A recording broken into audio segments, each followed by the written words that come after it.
Teachers, what was the moment you realized a student was in danger? I was grading essays during my lunch break when Lily Kaufman walked into my empty classroom with her sleeve pulled down over her hand. She asked if she could eat lunch here instead of the cafeteria, and I said sure because she was one of my quietest 8th graders who never caused trouble. She sat in the back corner unwrapping a sandwich that looked like it had been made days ago, the bread slightly stale and the lettuce brown around the edges. I went back to grading, but something made me look up, and that's when I saw her wince when she reached for her water bottle. The movement pulled her sleeve up just enough to show dark purple bruises circling her wrist like a bracelet. She caught me looking and yanked the sleeve down fast, her face going pale. I asked if she was okay and she nodded too quickly, saying she fell off her bike over the weekend. But Lily didn't own a bike because I'd heard her tell another student she wished she could join the cycling club but didn't have one. The bruises looked like finger marks, like someone had grabbed her wrist and twisted. I kept my voice casual and asked if she needed to see the nurse, and Lily's eyes got wide with panic. She said no really fast and started gathering her stuff like she was going to run. I told her she could stay and finish eating, that I wasn't going to make her go anywhere. She relaxed slightly but kept watching me like I might change my mind. I went back to pretending to grade papers while my mind raced through what I was supposed to do. We'd had mandatory reporter training every year, and this situation felt like it fell into that category. But I also knew that if I reported without being sure, I could make things worse for Lily at home. She finished her sandwich in silence, and then asked if she could come back tomorrow for lunch too. I said of course, anytime she wanted. After she left, I pulled up the reporting guidelines on my computer and read through them 3 times, trying to figure out my next move. The next day, Lily showed up again during lunch with the same kind of sad sandwich and the same long sleeves, even though it was warm outside. This time she sat closer to my desk and asked if I'd read her essay yet. I had, and it was good. So I told her that while pulling it from my stack. She'd written about feeling invisible, about how sometimes people look right through you like you don't exist. The writing was raw and honest in a way that made my chest tight. I gave her feedback on structure and grammar, but really I was watching her face and body language. She had dark circles under her eyes like she wasn't sleeping, and she kept touching her left side through her shirt like something hurt there. I asked about her weekend plans and she said she didn't have any, that her stepdad didn't like her going places. The way she said stepdad carried weight that made my stomach drop. She added that he had really strict rules about everything, and got mad when she broke them, even accidentally. I chose my words carefully and asked what happened when he got mad. Lily went quiet for a long time, picking at her sandwich without eating. Finally, she said he yelled a lot and sometimes grabbed her when she tried to walk away from arguments. She said it was her fault because she should just keep her mouth shut and follow the rules. I felt my jaw clench because I'd heard this before from other students, this twisted logic where they blame themselves for adult violence. I told Lily that adults grabbing kids hard enough to leave bruises wasn't okay, even if the kid broke rules. Her eyes filled with tears and she wiped them away fast, saying her mom always said she was too sensitive and made things sound worse than they were. I asked if her mom knew about the bruises, and Lily nodded, saying her mom had seen them but told her to wear long sleeves and stop making her stepdad angry. That's when I knew for certain I had to report this. A parent who saw bruises and told the child to hide them was complicit in the abuse. After Lily left, I walked straight to the principal's office even though my hands were shaking. Principal Vaughn listened to everything I'd observed over the past 2 days, taking notes and asking clarifying questions. She said she'd contact Child Protective Services immediately because the bruising and the mother's response clearly met the threshold for mandatory reporting. She warned me that CPS investigations could take time and that Lily might face harder situations at home once the family knew someone had reported. That thought terrified me, but doing nothing terrified me more. Principal Vaughn made the call while I sat there, and I heard her give all the details to the intake worker on the other end. They assigned the case a number and said someone would contact the family within 24 hours. Principal Vaughn told me to document everything Lily had said and everything I'd observed, with dates and times as precise as possible.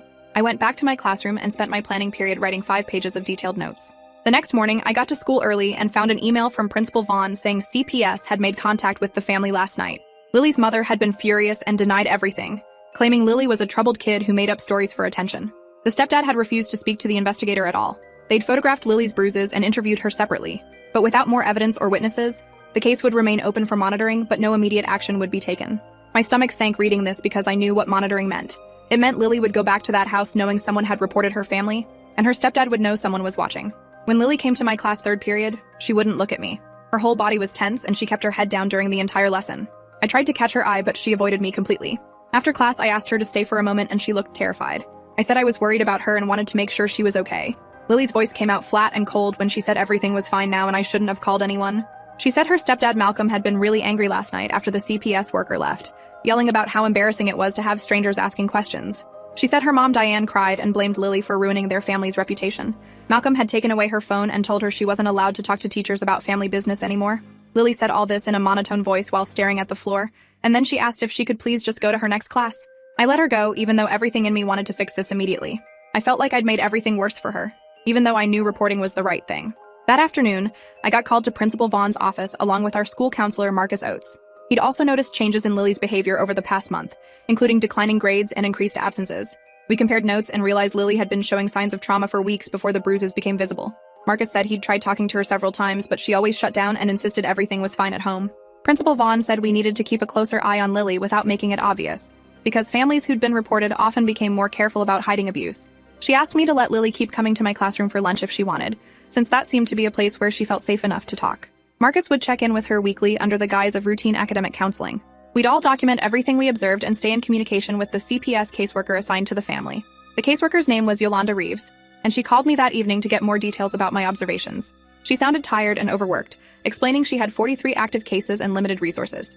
She said Lily's case was concerning but not the most severe she was handling, which meant she could only do monthly check-ins unless something escalated. I asked what escalation meant, and she said clear evidence of physical injury that required medical attention, or direct threats to the child's safety. Bruises alone weren't enough unless they were severe or showed a pattern over time. For the next 2 weeks, Lily didn't come to my classroom for lunch. She ate in the bathroom or the library, avoiding me in the hallways and barely participating in class. I kept detailed notes of her withdrawn behavior and shared them with Marcus and Principal Vaughn. We met every Friday afternoon to review the situation and decide if we needed to make another report. Then one Monday morning, Lily came to class wearing a turtleneck even though it was nearly 80 degrees outside. She moved stiffly like her whole body hurt, and when she sat down, I heard her sharp intake of breath. I waited until the other students were working on an assignment, and then quietly asked Lily to step into the hallway with me. She refused at first, saying she was fine, but I told her I needed to speak with her about her essay grade, which was technically true. In the hallway, I asked her to please tell me what was wrong. She said nothing, but her eyes filled with tears that she couldn't control. I asked if I could see what was under the turtleneck, and she shook her head violently. I told her I couldn't help if she wouldn't let me see, and she whispered that showing me would only make things worse. I said things couldn't get worse than what she was going through, but she laughed bitterly and said I had no idea how bad it could get. She pulled the turtleneck down just enough to show me finger-shaped bruises on her neck, dark purple and yellow around the edges. Someone had choked her hard enough to leave marks. My vision went blurry with rage and fear, but I kept my voice steady when I said we were going to the nurse right now to document this. Lily panicked and said no, that her mom would kill her if she made another report. I explained that I was the one making the report, not her, and that she hadn't done anything wrong. I practically dragged her to the nurse's office, where Cynthia Warren, our school nurse for 15 years, immediately photographed the bruises from multiple angles while I held Lily's hand. Cynthia asked when this happened, and Lily said Friday night after her stepdad found her journal where she'd written about hating him. He'd grabbed her by the throat and slammed her against the wall, telling her she was an ungrateful piece of trash.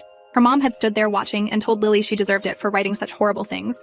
Cynthia documented everything while tears ran down Lily's face. She said her stepdad had told her if she ever told anyone about what happened in their house, he'd make sure she regretted it. The threat hung in the air while Cynthia finished her documentation and then called Principal Vaughn. Within 10 minutes, we were all in the principal's office again, and Principal Vaughn was on the phone with Yolanda Reeves from CPS. This time, Yolanda said the neck bruising constituted severe physical abuse, and she'd be at the school within the hour. She asked us to keep Lily safe and not contact her parents until CPS could intervene. Principal Vaughn agreed and told me to stay with Lily while they waited. I took Lily to the counseling office where Marcus had a comfortable chair and some stuffed animals that younger kids used during sessions. Lily sat there hugging a worn teddy bear and asked me what was going to happen now. I told her the truth that I didn't know exactly, but that CPS would investigate and make sure she was safe. She said she didn't feel safe anywhere, and that going home would be worse now than ever before. I promised her that people were working to protect her, even though I wasn't sure what protection would actually look like. Yolanda arrived 45 minutes later with a police officer named Sergeant Doyle. They interviewed Lily in Principal Vaughn's office while I waited outside, pacing the hallway. After an hour, they came out and Yolanda explained they were placing Lily in emergency foster care while they investigated. Sergeant Doyle would accompany Yolanda to Lily's house to collect some belongings and inform the parents about the placement. Lily looked terrified when they explained this, asking if she'd ever have to go back. Yolanda said that depended on what the investigation found, but right now the priority was getting her somewhere safe. They asked if Lily had any relatives who might be suitable placement options, and she mentioned her grandmother Ruth, who lived 3 hours away. Yolanda made a note to contact Ruth as a possible kinship placement. I asked if I could say goodbye to Lily before they left, and Yolanda gave us a few minutes alone. Lily hugged me hard and whispered thank you, and I told her she was brave for telling the truth. I gave her my email address written on a piece of paper and told her she could reach out anytime she needed to talk. Then they took her away in Yolanda's car, and I stood in the parking lot watching them drive off, feeling completely hollowed out. I went back to my classroom and tried to teach my remaining classes, but my mind kept wandering to Lily and what was happening at her house right now. After school, I got a call from Principal Vaughn saying the police had been to the house and things had gotten ugly. Malcolm had threatened both the caseworker and the officer, and they'd had to call for backup. Diane had screamed that her daughter was a liar and they were destroying their family over nothing. The police had documented the hostile environment, and Yolanda had filed for an emergency custody order that would go before a judge in the morning. That night, I couldn't sleep, replaying every interaction I'd had with Lily over the past year, and wondering if I'd missed earlier signs. I thought about all the times she'd been quiet or withdrawn, and how I'd just assumed she was naturally shy. I remembered her essay about being invisible, and realized she'd been trying to tell someone what was happening. The next morning, Principal Vaughn called a meeting with all of Lily's teachers to explain the situation without giving too many details. She said Lily wouldn't be in school for a while, but that we needed to prepare her assignments so she could keep up with her work. She emphasized that we couldn't discuss this with other students or parents because of privacy laws. I spent my planning period putting together 2 weeks of assignments and worksheets, adding encouraging notes in the margins. Marcus told me Lily had been placed with a foster family who specialized in trauma cases, and that she was doing okay considering everything.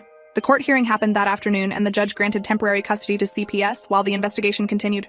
Lily's parents were allowed supervised visits once a week, but Malcolm had to attend anger management classes before any visits could begin. A week later, I got an email from an address I didn't recognize. It was Lily, writing from her foster family's computer. She said she was scared, but also relieved to be away from Malcolm.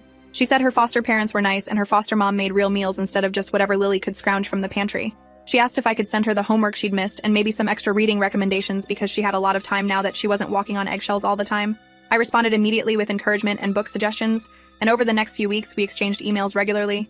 She told me about therapy sessions where she was learning that the abuse wasn't her fault. She said it was hard to believe, but she was trying. She mentioned that CPS had contacted her grandmother Ruth, who wanted Lily to come live with her permanently. Ruth had driven up for a visit, and Lily said it felt like having family again instead of just people she lived with. The investigation was taking forever, though, and Lily was frustrated by how slowly everything moved. 2 months after the initial report, I got called to testify at a hearing about Malcolm's parental rights. I sat in a courtroom next to Marcus and Cynthia, while lawyers asked us detailed questions about what we'd observed. Malcolm and Diane sat across the aisle with their attorney, and Malcolm stared at me with such hatred I felt it physically. I testified about the bruises, Lily's behavior changes, her statements about the abuse, and her fear of going home. Their attorney tried to make it sound like Lily was a troubled teen who made up stories, but our documentation was too thorough. Cynthia's photographs of the neck bruising were particularly damning, and the judge's expression grew stern when those were entered as evidence. Diane took the stand and claimed Lily had always been difficult and had hurt herself for attention. She said Malcolm had never laid a hand on her daughter, and this was all a misunderstanding blown out of proportion by meddling teachers. Malcolm didn't testify on advice of his lawyer, which the judge noted in her decision. The judge ruled that Malcolm posed a credible threat to Lily's safety, and that Diane had failed to protect her child from abuse. They terminated Malcolm's rights to make decisions about Lily, and severely limited Diane's contact to supervised visits only if she completed parenting classes and individual therapy. The judge approved Ruth as a kinship placement and gave her full custody pending a permanent guardianship hearing in 6 months. I left the courthouse feeling like we'd won something, but also acutely aware of how much trauma Lily would carry from this. A week later, Lily moved to her grandmother's house 3 hours north. She emailed me from there saying Ruth's house smelled like cinnamon and had a cat named Felix who slept on her bed. She said she had her own room with purple walls, and Ruth let her decorate it however she wanted. She was starting at a new school the following week and felt nervous but also hopeful. She thanked me again for believing her and fighting for her when her own mother wouldn't. That email made me cry at my desk during lunch period, and Marcus found me there and handed me tissues without saying anything. The next school year started and Lily's empty desk was filled by a new student, but I thought about her often. She emailed occasionally with updates about her new school and her life with Ruth. She said she was doing better in therapy and had joined the school's creative writing club. She sent me a poem she'd written about survival that was published in their literary magazine. The writing was beautiful and heartbreaking, full of metaphors about phoenixes rising from ashes. I printed it out and kept it in my desk drawer as a reminder of why I do this job. 6 months after she moved, Lily and Ruth drove down for the permanent guardianship hearing, and Lily stopped by my classroom before they went to court. She looked healthier, with color in her cheeks and a brightness in her eyes that hadn't been there before. She gave me a long hug and introduced me to Ruth, who thanked me for protecting her granddaughter.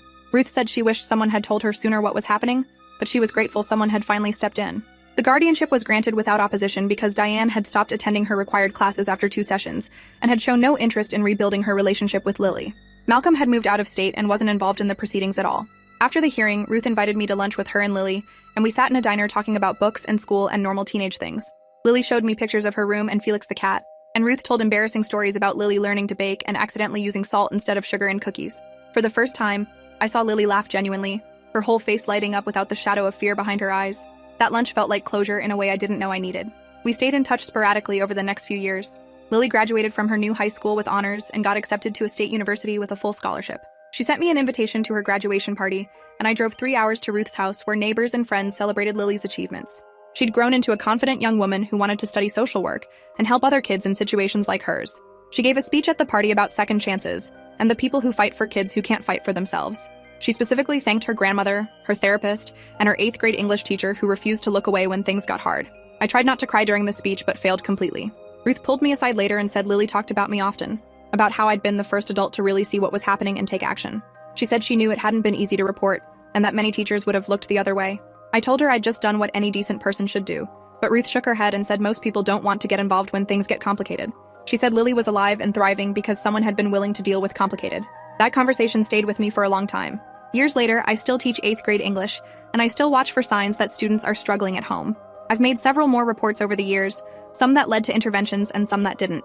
Each one is emotionally draining and complicated, but I think about Lily and know that speaking up matters even when the system moves slowly or imperfectly. I keep that poem about phoenixes in my desk drawer along with graduation announcements and thank you notes from students I've advocated for over the years.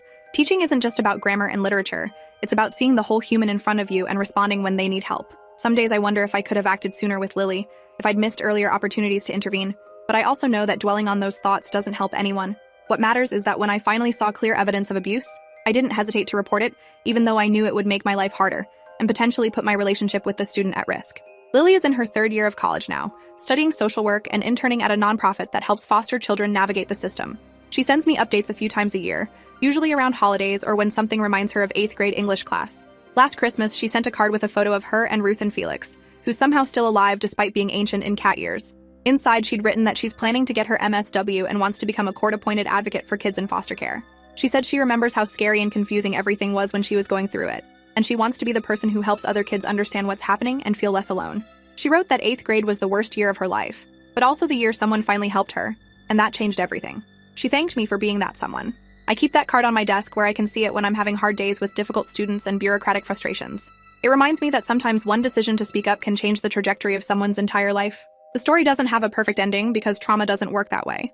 Lily still has hard days and therapy appointments and complicated feelings about her mother, who she hasn't spoken to in years.